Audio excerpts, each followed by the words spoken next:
Well, you know, if it's flu-like Everyone got an agreeable point for us to start talking. I think it's controlled. And again, thank you for coming this evening. We wanted just to, round some of those discussions. I think, both parties had some interest in talking about some economies of scale or some issues we can partner on, under the same umbrella that possibly have some savings, financially and just logistically related to the students of both the county and the city of Washington. But just wanted to bring everybody together to just have some discussion, kind of somewhat informally about some ideas that we've had, just talking about issues that we currently partner on and some potential issues we can partner on in the future. But again, we've presented the agenda, and we just kind of go through that item by item and open up the discussion. Again, thank you. I kind of echo what John said. The idea was for us to kind of talk about some things that there might be some economies of scale, some things that the city may be doing that we can benefit from, and it would be a win-win situation on both sides. I guess we started out looking at what were some of the current partnerships that we already had, and the one at the top of the list was the pre-net budget loans. That was in place when I got here with the city, it was in place already. So that agreement, and y'all probably do it agreement better than we do, not going to tell everybody about it. When the plant was built, there was an additional when the plant was built, there was some additional funds that were put in by the county, my understanding.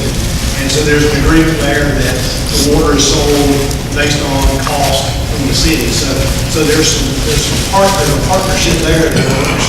And there's an opportunity to do that so that both sides weren't spending a whole lot of money getting the same service.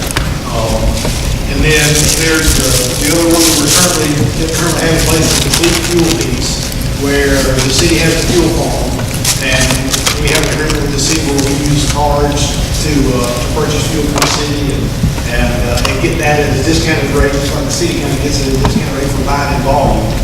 So that's an example of two of the things that we have going on. We kind of tried to explore some other opportunities. So were there any missing that we're currently doing? I don't know. Those are the two that we came up with today. From an administrative standpoint, they're working well. I think there's some cost savings on both of those items. Providing water countywide is a great asset from an economic development standpoint. But again, I think that there are some efficiencies there. Those two have been working relatively well since they've been in place. But again, that was all those were the two that we currently come up with. And I think those are the only two that currently are in operation. Kind of playing off of that, from the fleet maintenance side was one of the considerations we had. The county has a fairly large fleet of vehicles, just like the city has a fairly large fleet of vehicles. The city has a city garage in which y'all do work on your vehicles. And if there's capacity there might be the opportunity for us to explore move some of our vehicles over to routine maintenance, if that's an opportunity. If there's capacity, and even if there isn't capacity, is there an opportunity in economies of scale to pay for that service and for you to add somebody or add capacity in that garage? Don't know. That might be an opportunity something to explore. But that is something that we all have. We all have rolling stock. You guys got a lot bigger rolling stock than we do. But we have smaller vehicles, trucks, those kind of things. We don't have any big heavy stuff like the electric vehicles and fire trucks, those kind of things. But the smaller vehicles, which probably would win very well to do things like oil changes, routine things, those kind of things. If there was capacity. Yes, sir. Brian, what is the county currently doing for maintenance? We're using local revenues. And we've had some discussions. The Public Works Department operates a garage for maintenance, and they do have capacity to handle items of this nature, smaller things, oil changes and stuff. And there may be some efficiencies there that we could say. We haven't really drilled down completely in great detail the financial aspects of it, but they have the staffing capability and the space where they could assist in some of that. So there's a possibility. Yes, the next thing we talked about was janitorial services. And a lot of the things that we do on the county side, we don't have staff that do it, we contract it out.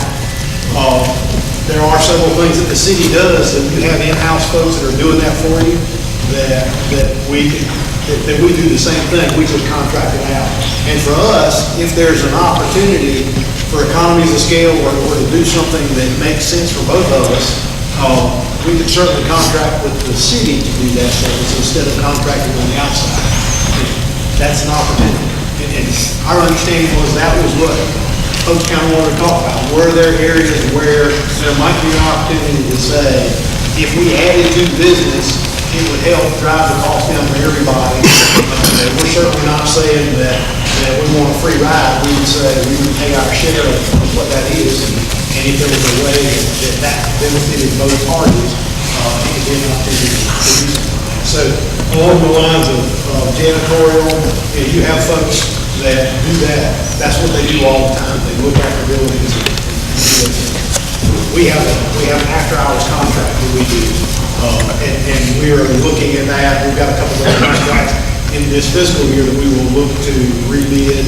So it's an opportunity at this time to look at those and say, is that something that may be a possibility?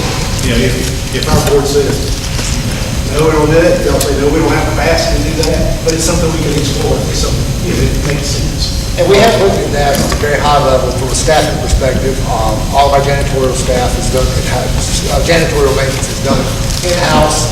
We do have staff that currently perform that. If looking at their workload, there may be some opportunities for some shared function there. So from a technical feasibility and financial feasibility standpoint, it is a possibility there.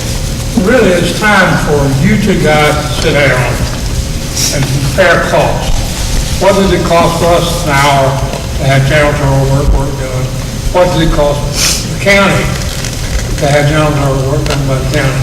And if one is more efficient than the other, we ought to both be looking at that process. I mean, we've got a janitor in the municipal building, and I don't know what's there to keep him busy 8 hours a day. I'm sure that he's doing something. And Brian's got someone that keeps his office building, but they come in at night and they work there 2 hours or 3 hours and they're gone. And could we accomplish the same thing by having someone come in at night, 3-4 hours when there's nobody there, he's not working around people, he's out and he's gone. And so that's the kind of interplay that you two guys need to be having all the time. And I think logistically, with the close proximity of most of the structures, it lends itself to that possibility. Sharing those services. And like I say, along the same lines, the grass keeping services, lawnmower services, you've got folks that do that for a living. I mean, you got folks that are constantly doing that. You guys got a lot of grass y'all look after. We don't have that much grass that we look after, but we do. We have contract that service. So is there a possibility that even if we said, we help you with another employee, that maybe that's a cheaper cost for everybody all the way around? It builds capacity for you, picks up our side, those kind of things, just like Councilman Murphy said. We need to look at those numbers and see that. But I guess from initially, it's just try to do it together and say, is this something that makes sense? Is it something you want us to continue to explore? I guess the next one down there talks about joint purchasing and service agreements. So maybe not make sense on the joint purchasing because we all use state contract or those kind of things, that purchasing agreements. But one of the things that we talked a little bit about was we all have generators, and I don't remember who handles the generator service in the city, but we've got a bunch of generators as well, and we have folks who are looking after that. If it's not the same company that's doing both of them, I mean, they probably wouldn't be in economies of scale if it was the same company. We already got those. But if you have 10 generators and now you have 20, and you go to a company and say, we want to bid out maintenance, ongoing maintenance on 20 generators instead of 10, and it's a tighter circle, then maybe you get a better price, and that works for both of us. So that's an option. That's what we talk about for service agreements, whether that's maintenance agreements on generators, whether it is HVAC maintenance agreements, where you've got folks who are coming in and saying, we want you to come in and do PMs on the systems and do a twice a year PM on the HVAC systems. Could be an opportunity when you add those together and get a larger quantity. you may get more competitive bidding from a vendor in the city. And we identified several areas in mechanical items that we both did for emissions testing and annual maintenance that we could. There are some low-hanging fruit that may be available there. The training and educational opportunities, we do a lot of that already through the community college, in getting our folks with continuing education into things. The piece we talked about there was if we needed to do something specific, customer service, safety pieces. I know the city has a safety officer, we have a safety officer.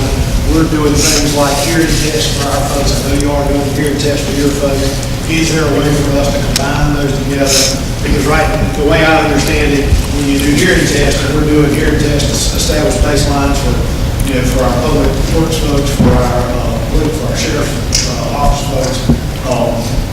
You don't do that on a per person basis. You do it on an hourly basis. They bring the truck and they do the hearing test.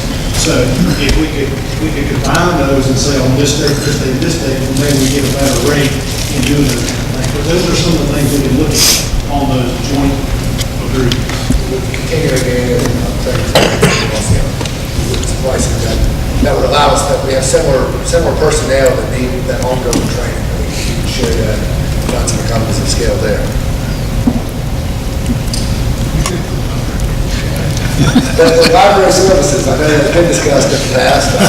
We put that up there. We have had some discussions about, I know we've had some recent discussions about possible library expansion, adding additional space there. The majority of the library services here, the county operates as administrative. We can look at, not necessarily co-mingling the two, but operating separately, but sharing the same office space, splitting utilities, things of that nature, grounds maintenance, parking, stuff. Just from general facility use standpoint, we can share the space, kind of centralized library location that could be central for that. I know that we would have to look at that, but I think some discussions that we've had, they need their library function that operates here within the city is more of an administrative capacity, so there are some opportunities there to share the space, or an opportunity for the expansion to be shared moving forward. And our conversation about that, honestly, that would take a lot of work. There's a lot of coordination, there's a lot of dealing, because the county is in the partnership with EHN, and there's some arrangements there, but if there's a way, the space that EHN for the county is in the city, is really not the greatest space to work. And we're essentially duplicating the service. They do have a collection. The city's got a larger collection. They put computers out there for training for people to come in and use. The city has computers for people to do training and use. So we are kind of duplicating that service. Is there a way for us to combine that service? Maybe not completely intertwined, but is there a way to share space? If the city's going to expand, is there that opportunity, kind of like the previous water agreement, along that same model, where maybe the county could say, okay, we recognize that and we will participate in a portion of that that would allow for a space for EHN to do their administrative work out of, and then share that collection or add our collection in, how that would be. I don't want to give away too much from DHM, but we've had those conversations with DHM as well. That right now where that stands, we certainly don't have any extra space for library, and they're not in the greatest of spaces. So there ought to be an opportunity to work together and figure out some way to make that a better space for everybody. And even from a consumer standpoint, if you were just new to the city or the area and looking for a library, you would have one centralized location where library services were available. Reduce any confusion from that standpoint also. I mean, that's not our main focus, but I think just from a consumer standpoint, that would make sense. Yeah. And technology has already done that for us anyway in some instances. Under the Cardinal system, the city is part of the Cardinal system, the library interchange piece. Everybody across the state's a part of that already, so you can pretty much go to any library and get any book, or go to your library and get any book from any other library across the state. So technology's done a lot of that for us. We're just sitting in separate spaces right now. So maybe, I think there is an opportunity to do something along those lines that may be beneficial. It's difficult with combining library services, and I've sat on 2 committees at the time, and I've sat on the council. And in every case, we get to a certain point, and DHM says no. So the only way I see that you can ultimately work between the two of us is DHM has to get out of the picture. Well, I think from their perspective, if there's a way for an administrative piece, I mean, a lot of their stuff they're doing administratively is if there was a way to say, okay, we would get some space, and maybe the collection that's currently held here, we work out some agreement where that kind of is expanding. They're still doing their thing across a couple of counties. So I'm not sure, you know, that contract with BHM is a pretty interesting contract that to get in and out of. So I think there might be some ways to do some things, but it would be sticky in working through that. And I think the positive thing about that is that in our conversations previously with BHM, they recognize that something needs to be done. They're saying to us, we need more space, we need this, we need that. And what we're saying is, we just don't have that resource. We've got to look at a different resource to be able to provide that. There is a liability. Is there not a way for us to get together and figure that out? There's got to be a way to figure it out. You would still retain your identity, Right. two separate entities, but I some think marriage Lincoln County of is the the two. largest contributor to BHM. You're the largest county, so you're the largest contributor. And if it becomes HM, they can't survive. That's right. You're right. Yeah, but also, this is one that drives me crazy, is you're sitting there sending $70,000 to every one of those things, and you don't have a dime for the Brown Library, which I guarantee you has twice as much traffic as all three of them do in a year. And they've got Brown Library's got a whole lot of stuff in it, and I was just sitting here thinking that, you know, if you ran your operations out of the Brown Library to the other three and send them 70 and send us the rest of what you throwing into Beaufort Heights, because I'm not sure at all you're not paying for Martin County and Hyde County.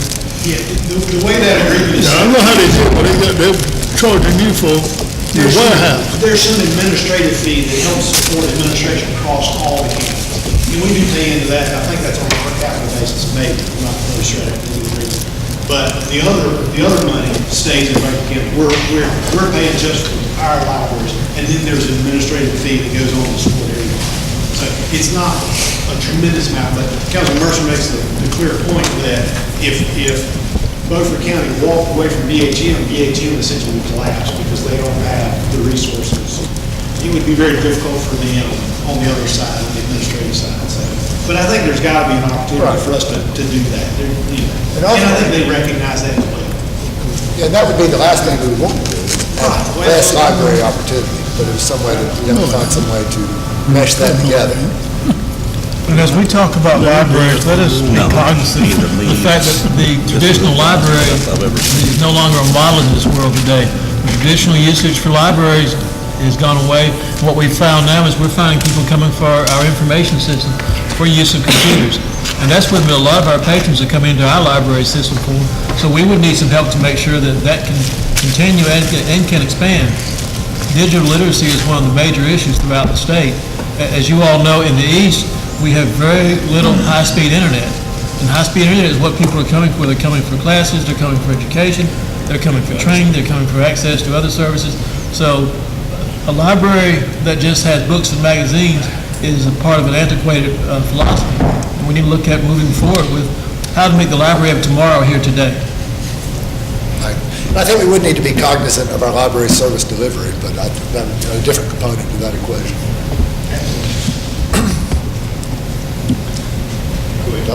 The next, the economic development piece, currently the county has an economic development office.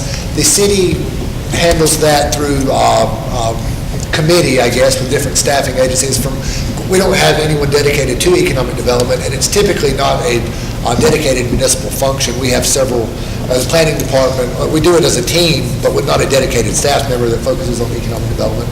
But I think we could increase some of the partnership with the county as far as concentrated efforts for job growth and development, traditional retail within the city, and even looking at incentive packages through utilities, since we do operate the electric utility, working with them to recruit larger scale business for industrial parks and things of that nature. But there's not really one particular thing that we identified with that, but just to increase communication from an economic development standpoint. And again, from the economic development standpoint, I mean, there is a partnership that exists there already out in the joint park, the industrial park. So there's a partnership there as well. It's more of just a land ownership partnership, but there is still some partnership that goes along with that already about how that all works. So, planning and GIS from the county side. Don't you feel that the current economic development process is working well? I do. Yes, I do. oh, yes, definitely. Yeah, I think we're just trying to explore other opportunities. Are there ways to enhance that? To me, that's an ongoing partnership, and you know, I've sat on that committee for several years now, and I think it works Martin's well. doing a pretty good job. Yes, sir. And he's bringing people in. We're gonna have a difficult time attracting a new industry. And we're gonna go something that's 25, 30 employees. We're not gonna get that 150, 250, or 500, simply because we don't have the manpower, nor do we have the education skills that are needed. And there are some really strong partnerships that are going on right now between the county, the city, the community college, the workforce development folks, the K-12 system that's in the county, to try to build that pipeline for education for kids. So that, we're having conversations across all those industries saying, okay, tell us, potash or nutrient is saying, in the next however many years, they've got 14 folks that are going to retire. Where is that pipeline of folks that are going to feed them? And just with all of our industries. So there's a lot of partnerships that are going on across all entities to work on that, to say, identify those kids early on. And that's not high school kids, that's middle school kids, to say there are opportunities in Beaufort County and in Washington. You don't have to go to Raleigh, you don't have to go to Charlotte, you don't have to leave the state to have a really good job and to be to be able to be where you grew up and enjoy the outdoors and all the different things that the environment and surrounding bring you here. It's actually been very, very encouraging to see. It seems that there's been a structure that's developed more or less organically, and Martin is very much at the center of it, working with groups, various organizations, and you see it in play quite a bit. Some of the downtown groups, the chamber, regular meetings, regular coordination and communication. So that there is, you're right, there's a great deal of activity there. And, there may be ways for the city to participate in that more actively. I mean, I think what you'll hear, and it goes to Council Mercer's point, we are not going to hit the $200,000, $500,000 job industries. Our sweet spot is helping our existing industries grow and expand their footprint, and then it's going to be the smaller industries, the 40, 50s, the 20, 30, 40, 50s companies. It's going to be in non-traditional. They work off of other things and cluster around those on a specific sector. But being able, because you get that all the time from what you hear in economic development, you hear from your local folks, well, why are you chasing somebody outside? Don't forget about the folks who brought you to the dance. Help dance the folks who brought you, and let's help those folks with whatever programs the state's putting out in economic incentives and what we can do locally to help our local businesses grow and expand. And we've been very fortunate over the years that educational process associated with the economic development. I know at Texas Gulf or Newton or whatever they are now, there were many pieces of specialized equipment that took special training to work on and to weld and to do whatever needed to be done. And working through the community college, we had trained people to do that. And because those trained people were here in Beaufort County, Monroe County got a plant at the trans park because people were here that knew how to do the welding that they needed. Well, before we keep handing out warm fuzzies all around, we are pretty much getting our proverbial buttocks handed to us by Craven County, Pitt County, and even Martin County to our north when it comes to economic development. I see a lot of deficiencies and a lot of things to be done differently. And if we're going to have a real discussion about economic development, we've got to go way beyond what's happened around Washington and what needs to happen throughout the whole county. And we're not going to get industry, and we're not promoting profit. So that needs to be considered, 100%. But I'm not here to talk about that tonight. I'm here to talk about the 900-pound gorilla that's in the room. And we talk about a lot of deficiencies and a lot of ways we need to save money working together. I think they're all good, but they're small potatoes. One place where Beaufort County is spending a lot of money, and I've been gone for 4 years, I've come back, and I'm seeing now with fresh eyes how we're spending money, where we're spending money. And one of the largest deficiencies we have in economy of scale is having 2 EMS services in Beaufort County. In the past, Washington would handle a good bit of Beaufort County's EMS, and we paid Washington money. And we would negotiate and jockey around the positions. But in the final analysis, we always came out ahead, and I think the city came out ahead as well.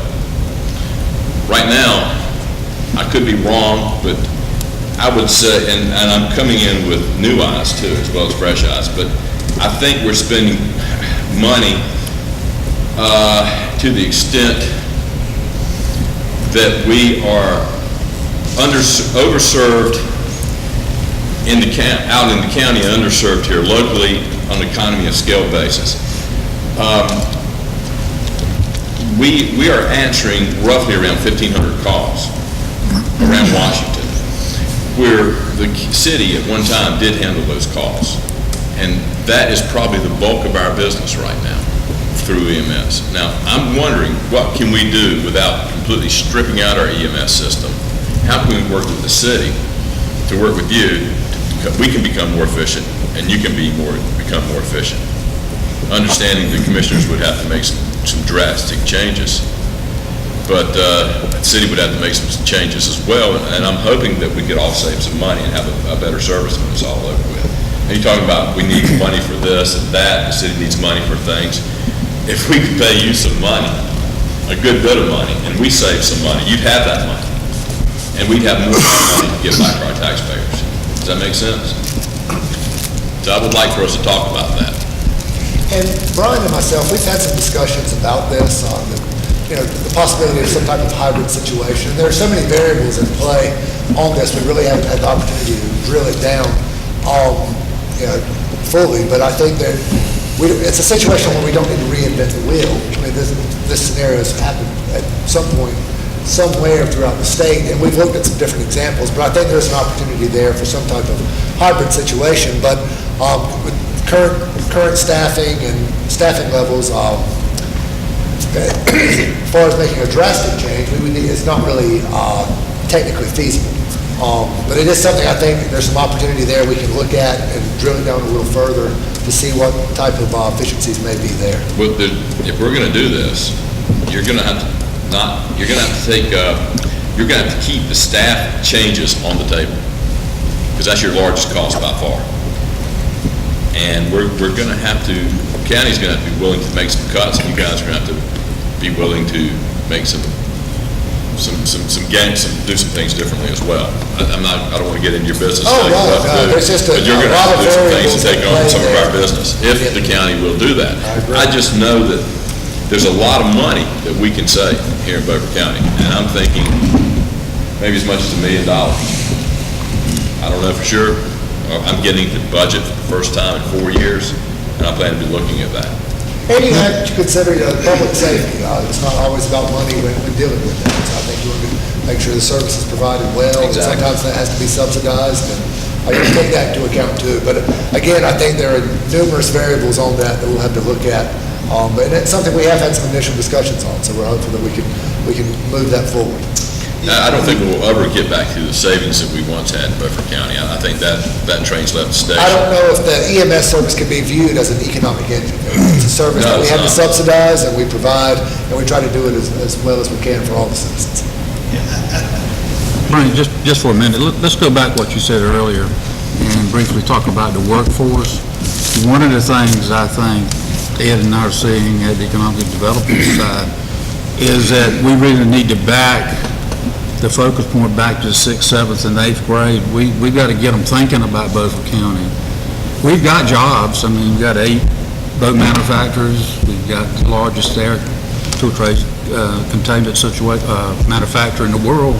So there's jobs here, good paying jobs, but it seems like by the time they get in that high school, they've already, they have no idea what's available and the amount of money that can be made in this county. So, and again, starting with those soft skills, I think if we can start them back down to the 6th, 7th, and 8th grade, and educate them on the soft skills, educate them on what's available in Beaufort County and all the resources here, I think that's what that I keep seeing every time we go out and we have people come in.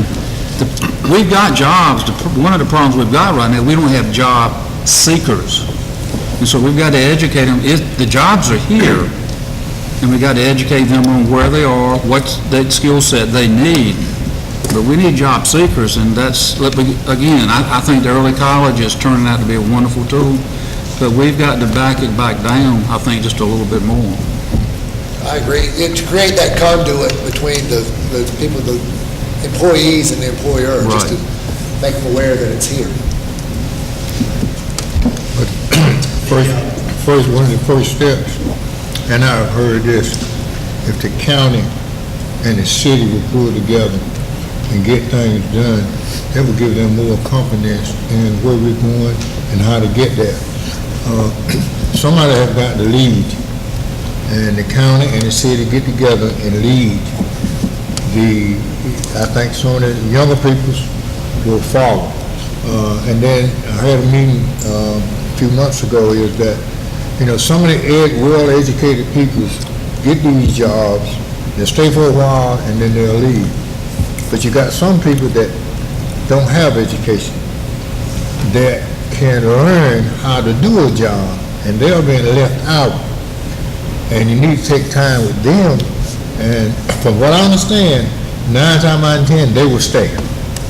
So we need to get together, city and county both, and find out where we are, what we can do to help and encourage our young people to stay here and work on jobs that we need done here in Beaufort County.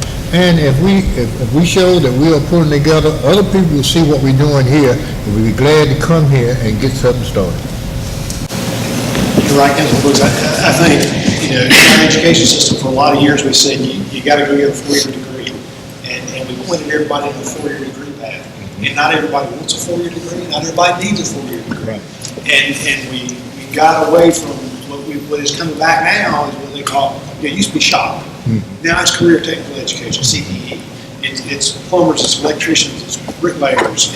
It's folks that have a trade that make a really, really good living. Because you can't find those folks anymore. How many times you got to get somebody to work on your HVAC? Just there aren't folks like that. And what the school has done is that they have those programs now in place where they're helping identify kids early on to say, what is it you like? And guess what? You can do that in Beaufort County. You don't have to leave.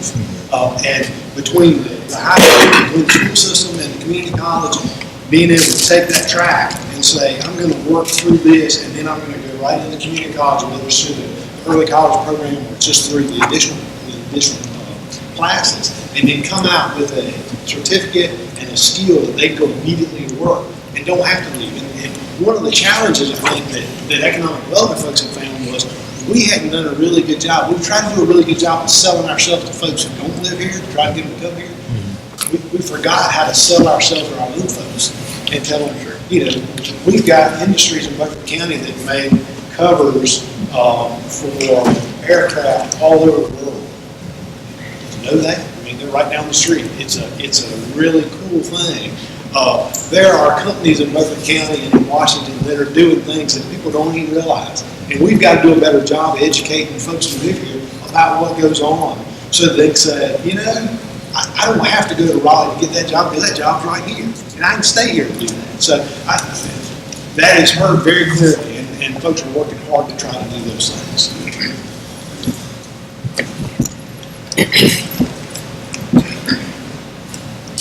But again, just to add on that, the economic development piece, it's hard. Economic development is very difficult. The educational piece is important. There's a lot of different variables, but I think that illustrates the need for the partnership. We have to work together with the community colleges, with the school system, and use every resource we have to make that successful. There's just a lot of moving parts for that. And we got to do a better job of telling our own story. I mean, we fall down on that sometimes. We don't tell our own story. And we got to do a better job of telling our story to the people.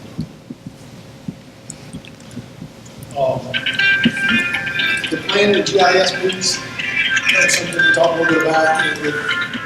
The city has a planning staff. We have an inspection staff.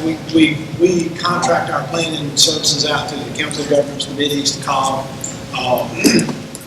We do have a really robust GIS system, and we have in the past done some work together on identifying infrastructure and getting that in the GIS platform. That is something that can continue and grow, because the more information we're able to put in that system, the better off everybody is. You know, you want to know where all the valves are in every water system, so you know what to turn off and some brakes. You want to know where every switch is, or where every breaker is on an electrical system. And I know that a lot of that stuff is fragmented in different places, but to be able to pull all that together, and still, maybe there's some economies of scale to do that with a platform that does it for everybody, but can segregate out who has access rights to certain things. I mean, we don't necessarily need to know where all the electrical stuff is, but you need to know where all the electrical stuff is.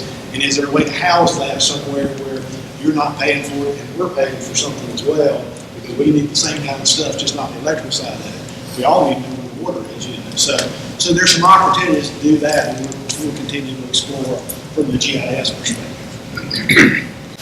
Yes, on the same lines from a software sharing and even staffing, but I think the more robust that data set is, everyone benefits, county and city, as long as we can flesh that out a little further. This is an area I think you have a real possibility. Brian, you know, I've been chairman of your committee for 20 years. And at the present time, we're not getting our money's worth for what we're getting, in my opinion. And so the fact that the county has only a subdivision ordinance and a camper trailer park ordinance, there's very little planning per se. It's more a matter of plan review to see that they comply with the ordinance. And I could see that Glenn could do that in one afternoon a week. And we're paying many substantial dollars to do that. There are some opportunities.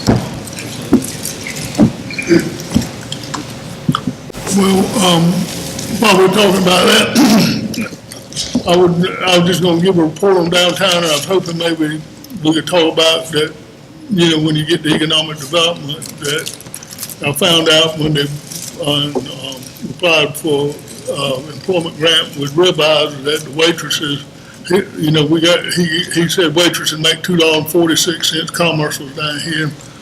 And the guy says they don't make $30,000 a year, and everybody pays with a credit card, and they pay taxes on it, and they hold up Social Security and all that. He said that they're probably going to get fired, or they'll be part-time help. You know, and and the other thing they do is they'll do $1.5 million for butter.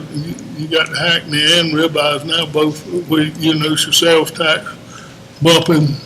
You got more people. That Fairfield Inn was a big deal, because I believe that we're not getting $100,000 something, and the 6% occupancy tax this year, and that's you know, that's a part of tourism. And I think there's there's 2 or 3 projects getting ready to under contract and get ready to go downtown, and one of them I think will be announced in a couple of weeks. That will be a pretty big one, something substantial. Yeah, I noticed, and they're doing a great job. Like if you ever hit the WRAL site, they're doing some targeted advertising. Oh yeah, that goes good. And that's really doing great. And that's identifying folks out of the region to say, you know what, you come down here and spend the weekend and drop a few bucks around, and it's not a terribly long haul, and you can be here and do that. And so I think they're doing a great job of that. Yeah, I think we found a winner with tourism in there. You know, in marketing and promotion, she's doing a great Yes, she job. do. Entire region. So just looking at this in general, these, just to make sure that I'm understanding, you listed these various areas that are possibilities that you've identified where we could find ways to modify what we're doing and get some benefits. I'm assuming that the purpose of this now is we toss these things on the table and kind of judge whether or not there's any negative feedback, any reason why we couldn't move ahead with this item or that item. Basically, anything that identify as a deal breaker, no, we can't touch this or whatever. And assuming that we don't get any of that negative feedback, how are you folks seeing that we move forward from this point? Do you then get together, continue to look at these, identify what we consider the low-hanging fruit, the ones that are more likely to have the least work in structuring it in the best ROI, and then pick them off one at a time? Right. I would anticipate we would look at them, just continue discussions and find some quantifiable measure of benefit. That would be the threshold that it would have to benefit both parties, and then drill it down from there. I think that would be the number one variable. And it's got to be obviously the low hanging fruit. We got to get a success. We got to Yes. say this works, and now we can replicate it in some other way. And we can't take the biggest thing And by doing them one at a time, you're actually, and if you have that success, you've actually established a template for not the individual aspects of that particular project, but the template for the process Right. of going through it. And a lot of these items, we're not reinventing the wheel. There's a lot of city-county partnerships on what we've listed, and we can go from that. We're not creating a lot of these from scratch. So then going forward after tonight, we would expect you, by the way, kudos. To me, this is great seeing these two guys up there and working together and presenting these plans. So we would expect you to review the list, decide which item you're going to really work on, and then at some time down the road, come back to both boards with your proposal? I think so. I mean, I think what we would try to do, unless, like you said, unless there was something that said, no, absolutely not, we won't touch that, whatever feedback we got tonight. I mean, the vehicle maintenance piece for me is kind of an easy one, I think. What I'm hearing, what John and I talked a little bit about, if there's capacity, is there an opportunity for us to look at doing that? Is that a quick win for us? And then we move on to that. The other piece from the county side that we want to also look at is not just the city of Washington. We've got a lot of there are other small municipalities across the county that are struggling and don't have the capacity to do certain things that they need to do as well. Is there a way for us to bring everybody together on some of those services that make sense? Because we shouldn't all be having to do the same thing. If we can make economies of scale out of that. Aurora has issues. Tri-Community has things that they're doing. That maybe there's a way, Hellhaven, we can all get together and say, does this work for everybody? With a more regional approach. And Brian, you're exactly right when you said the picture's got to be broader than both the county and Washington. You recall, and Ed Ruth, I'm sure you recall, about 5 years ago, Mideast sponsored a countywide meeting where we had all the council members and town councilmen, whatever, from all over the county. And when we came together in that room, people were saying, this is great. This is the first time we've ever been in a room where we could share our problems. And maybe we need to go back and get Bid East to do that same thing again and bring Bellhaven, Bath, Aurora, Shakopee, Pinetown, everybody into the room, because they've got some of the same problems that we have. They're on a smaller scale, but it's the same problem. And if we found a solution, maybe we can share it with them.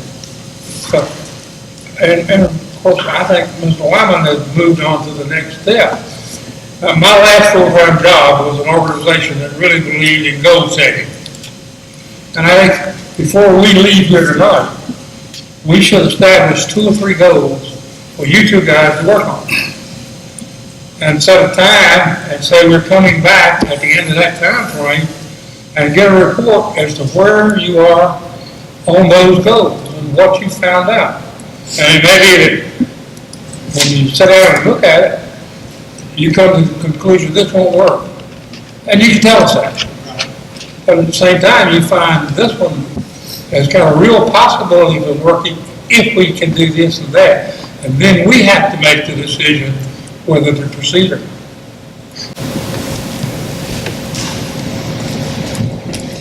I'm going to go back to what Commissioner Dethridge was talking about. There is a 900-pound gorilla in the room.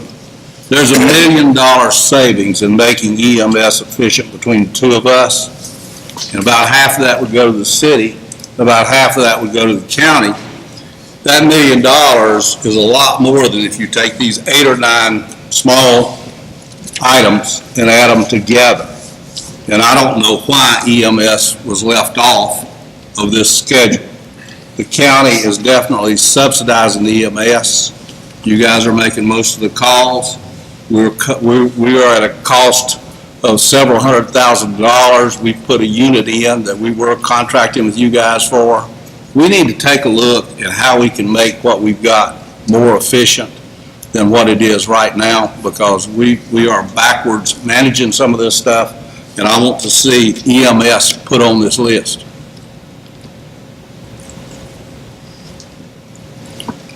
And I think it is something we can discuss. I think just why it was omitted was just kind of expectation management. We wanted to look at some of the lower hanging fruit.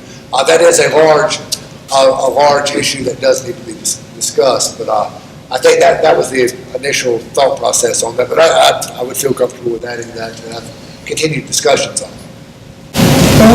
Commissioner Richardson, between the two of us, we're spending almost $2 million a year on EMS services.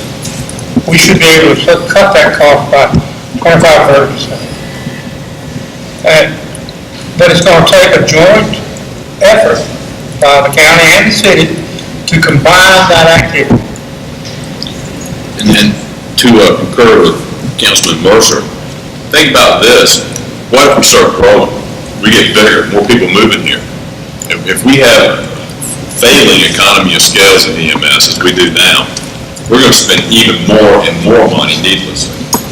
We need to get on the right page now if we want economic development to succeed, or we're not going to be able to afford to provide basic services without raising taxes every year.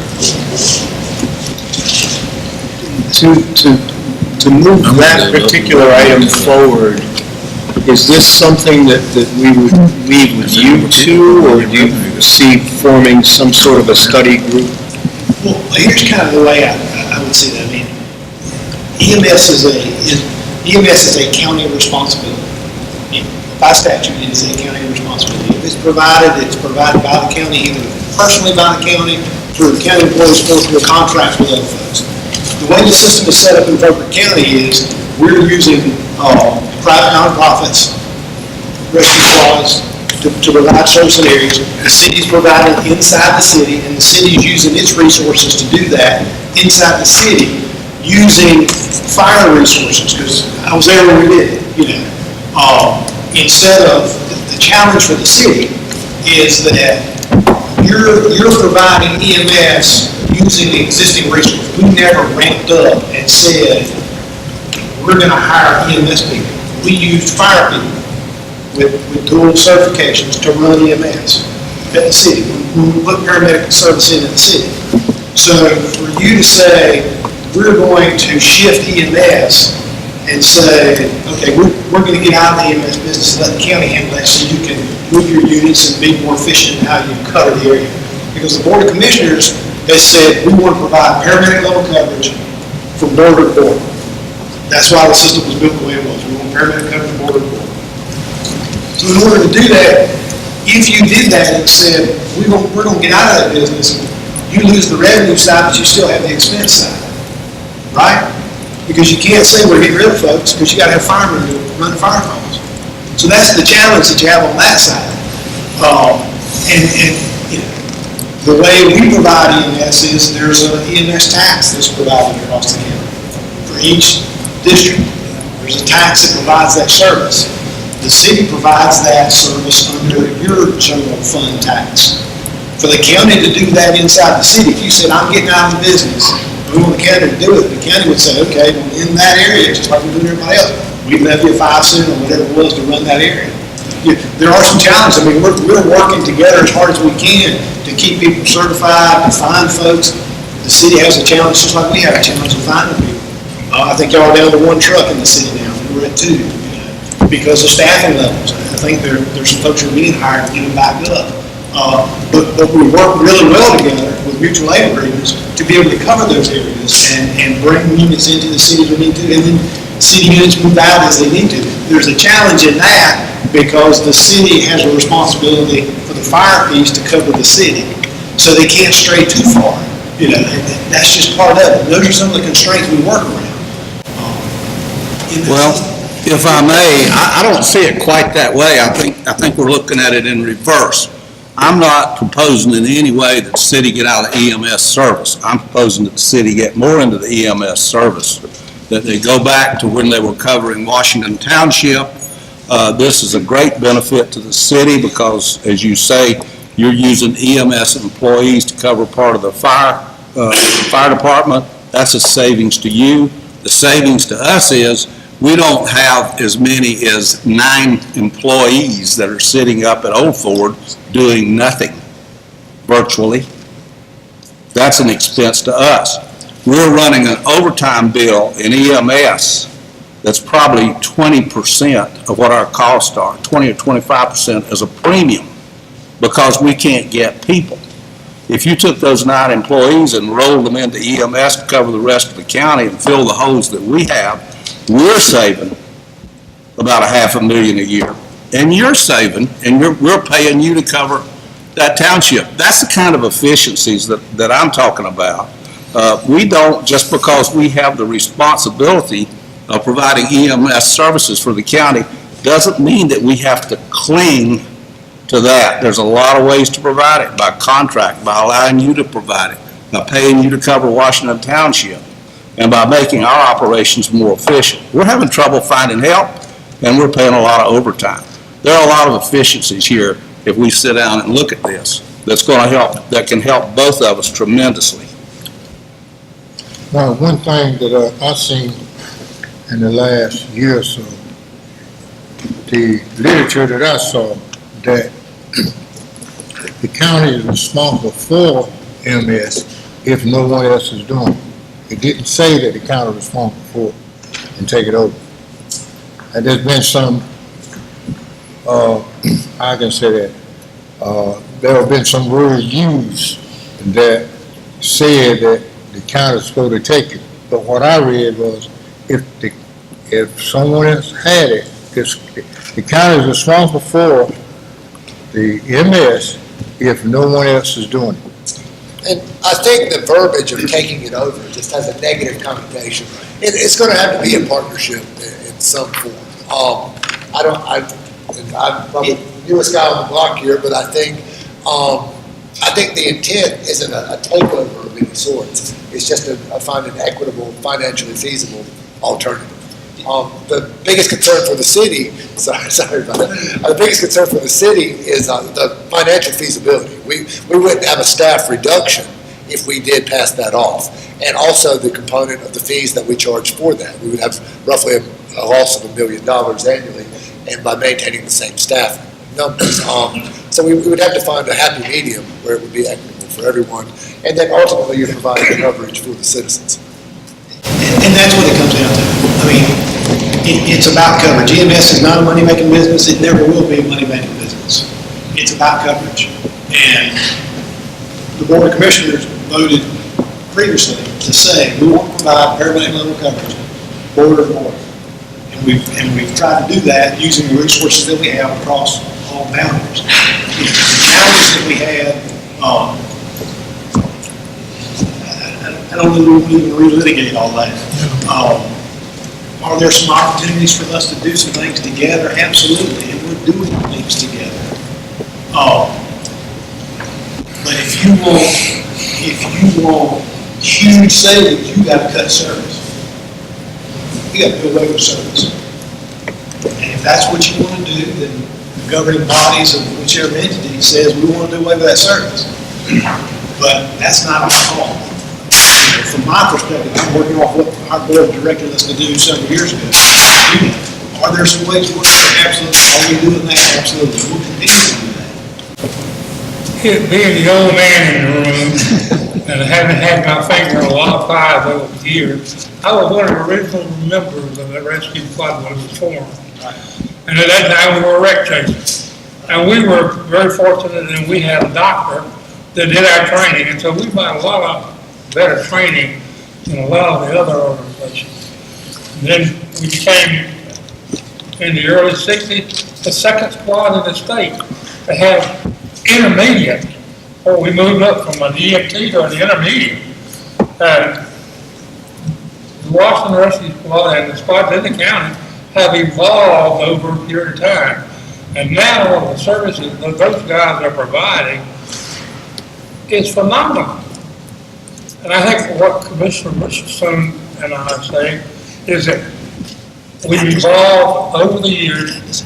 We need to look at the next step and see if there's another step we need to take to provide better services for the citizens of the county. And I think there are. I mean, I think there's things like community paramedicine, where you partner with the hospital on some things, because they're getting dinged when they have a patient that goes back after a certain amount of time, they get dinged financially. I think there are opportunities to keep folks, if you're going to provide a certain level of service, a paramedic level service, is there downtime? Absolutely there's downtime. Is there a way to make use of that downtime? Yeah, there is. Is there a way to gain a revenue stream off of some of that downtime? I think there is. And what you'll hear, I mean, you've probably heard, I don't know if you were here, but Dr. Walden was talking about some of those things today. And as Medicare transformation occurs, as Medicaid transformation occurs, they're looking at a model where they're paying for performance, they're not paying per service. So it makes sense to keep people out of the hospital, treat them closer to home, and do things that are more efficient. So there's some opportunities to do that, and to keep our folks busy, keep your folks busy, and provide that base level of care, that base level of coverage. Because otherwise, you're decreasing the level of coverage, and I'm not sure that's what you want to do. If it is, you just need to say that's what you want to do. I don't think that's where you want to go. I don't think anybody See, wants. there's one thing that, No, you go ahead, Rick. there's one thing that we haven't really thought about is our fire, what you call it, rating is lower now than what it been did. And if we start to change stuff and get rid of some firemen, then our ratings can go down. And we don't want that to go down. And we need to stay where we are, because I think we're the lowest we've been in a long time, if I'm not From mistaken. your perspective, you've got a level of service and you've got an ISO rating that you don't want to jeopardize. And Right. that takes a certain level, folks, I mean, I remember having a conversation with Chief Rhodes, okay, well, if we do this, what does that take? I said, can't do that. I gotta have that group of folks to be able to provide this level of service, so you work within those constraints. I don't think anybody wants to cut our level of service. However, there's got to be a way that we can find some economy of scale by working together closely. We need to have another meeting or two. Probably put EMS on this sheet next time.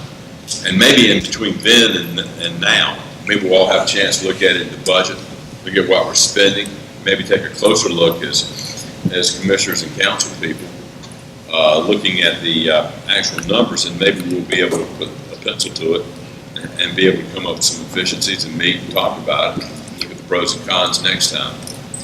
And we need to charge our managers was setting up another date, probably after budget.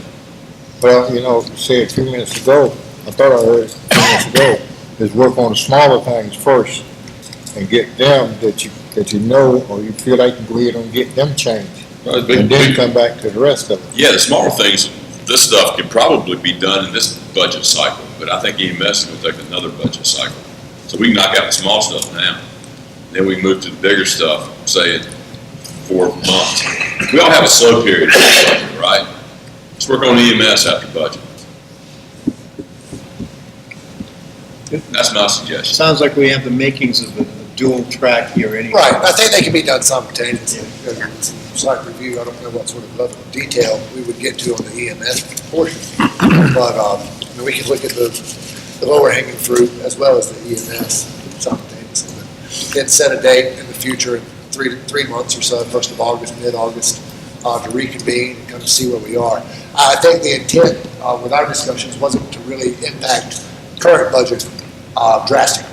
We just wanted to get some stuff out there. We're both pretty far down the budget process, and a lot of these items listed are going to drastically affect any revenues or expenditures, but just something where we can kind of make some connections and open some lines of communication to find some efficiencies. But again, I think that we can do all of them simultaneously, maybe reconvene sometime in August after the new budget's in place and moving forward. But we could add EMS to this list, and we may even come up with a few more between now and then as well. We'll have to hold all of us to that. It's up to all of us to want to meet again. I would add this for everybody to consider and take home with you. At the end of the day, we serve the same people. Doesn't matter what you call yourself, where you live, you serve the same people in this county. And we need to remember why we initially ran for office. If we don't remember why, we need to look in the mirror and say, this is why. Because they're looking to us for guidance. This entire county is looking for us for guidance and forward motion.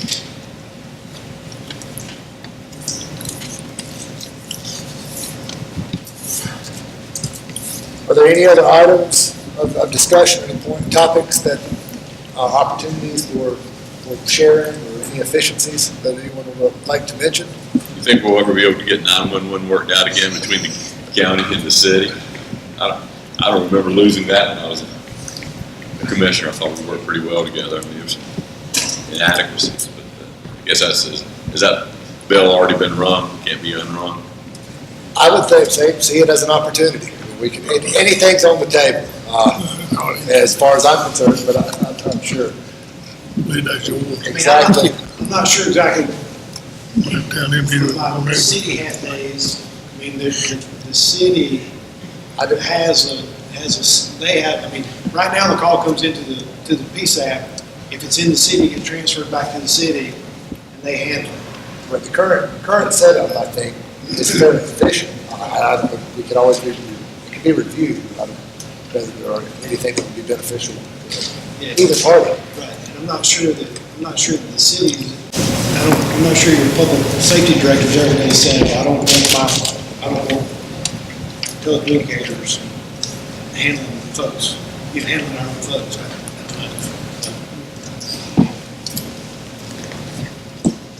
That would be something that the city would have to say. What you mean handling folks? Well, I mean, right now, you've got telecommunicators who are constantly dealing with your police officers. They have more internal control. So for the county to do that service for you, we would have to add some of this. The current folks we have are dealing with the sheriff's office. And we would face a staff reduction. It seems to be working. Yeah, I mean, I well think, now. as I argued the other side of it when I was with the city, I mean, it made sense for us to have our own public safety folks dealing with public safety folks. You have the internal control. And the call routing is automatic, right? Call routing is all that. So do we have any problem with it now, some of it now? Not that I'm aware of. I think it's working efficiently. That's my understanding. So going forward, we would then leave it to you two to select a date to call us all back? Right, yeah, I would just say if it's agreeable for what we provided on the list, plus the EMS subject, to maybe reconvene mid-August. That gives us roughly 3 months, a little over, and discuss some items then. Chairman Hill, is it reasonable for this group to select a number of items, give them to the managers, and set a date, not less than 3 months, but not more than 6 months, for them to come back and give? I'd like to recommend 5 items, 3 of which I think they can knock out very shortly, which would be fleet maintenance and janitorial services and a joint purchasing service agreement. 2 that I think are longer range are library services and EMS services. And that's 5 goals for them to work on. And 5 to me is a reasonable number, 5 or 6. If you get much beyond that, it's cumbersome. Yeah, we'll focus on that.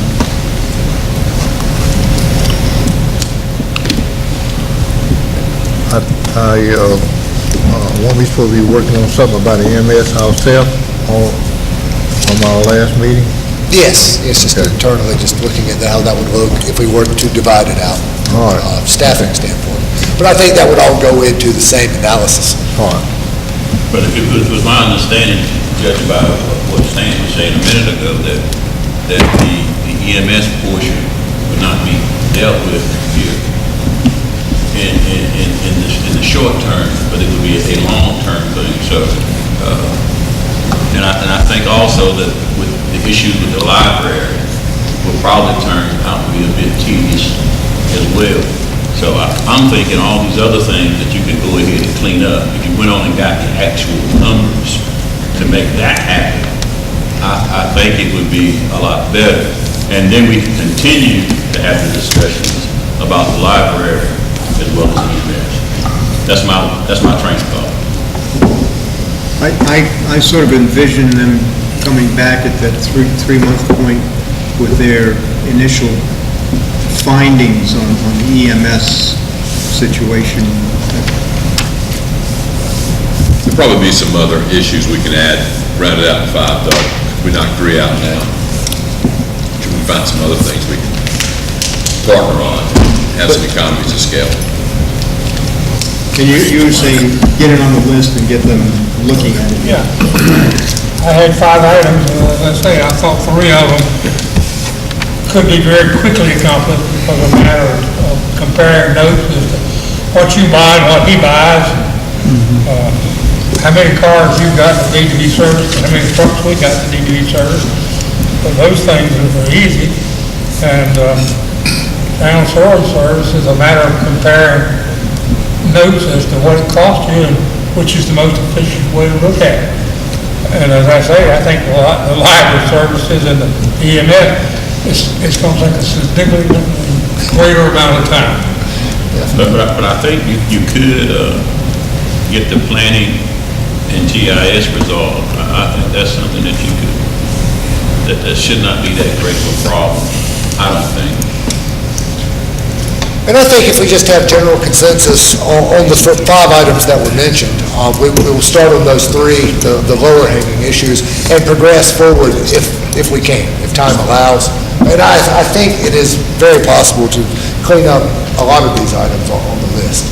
I feel confident we can at least get a pretty good look on it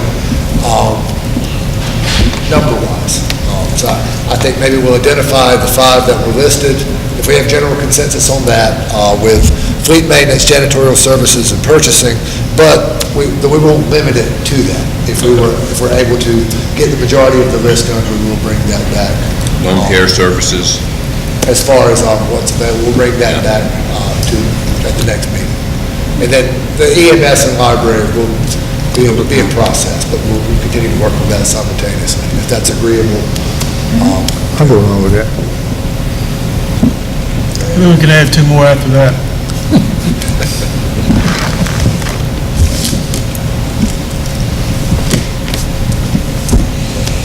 Anything else? Any additional items? Again, I want to thank everyone for coming out, having some open discussion. I think this is beneficial. Hopefully we can and find some partnerships here, and some good stuff will come from this. Appreciate what you two guys have done. It's a great start. Motion to adjourn. So moved. Second. Second. All in favor? For all of them. All of us. Sir.